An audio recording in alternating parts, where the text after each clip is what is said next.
আমরা তো মাসের শুরু থেকে প্রত্যেক এক সপ্তাহে মেকানিক্যালি এক বিষয় দেখাই, বুঝছেন?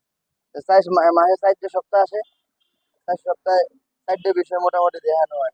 এখন এই সপ্তাহ হচ্ছে শেষ সপ্তাহ, মাস মাস হিসেবে শেষ সপ্তাহ। যারা নতুন ছাত্র তারা আবার সামনের মাস থেকে শুরু থেকে দেখবে। পুরাতন যারা আছে তাদের মেইন আর কি এগুলো দেখার দরকার। আপনার যারা চলে যাবে, যে একটা গাড়ি চালাবে, তারা যদি ভিতরে সুইচ মুইচ সম্পর্কে মোটেও না জানে তাহলে সমস্যা না। এজন্য আগে ভিতরে সুইচ গুলো জানায়, তারপরে বাইরে যদি কিছু দেখানো হয় দেখায়। যাই হোক, গাড়ির মেইন ওঠার পরে এখানে থাকবে হচ্ছে কি স্টার্টিং। স্টার্টিংটা দুই ধরনের হয়, একটা হচ্ছে পাওয়ার স্টার্টিং আর একটা হচ্ছে কি ম্যানুয়াল স্টার্টিং। পাওয়ার স্টার্টিং বলা হয় যেটা আপনার ইঞ্জিনের সাথে পাওয়ার মোটর আছে, পাওয়ার মোটর সিস্টেম, অয়েল সিস্টেম, অথবা নতুন আপডেট যে গাড়ি আছে এগুলো ইলেকট্রিক সিস্টেম। যখন ইঞ্জিন স্টার্ট দেওয়া হয় তখন স্টার্টিংটা ফ্রি হয়ে যায়, ফুল নরম হয়ে যায়। হ্যাঁ। আর যদি মেকানিক্যাল স্টার্টিং হয় তাহলে আপনার স্টার্টিংটা শক্ত থাকে, কারণ ওটা ইঞ্জিনের সাথে কোনো সম্পর্ক থাকে না, ওটা ডাইরেক্ট আলাদা আছে।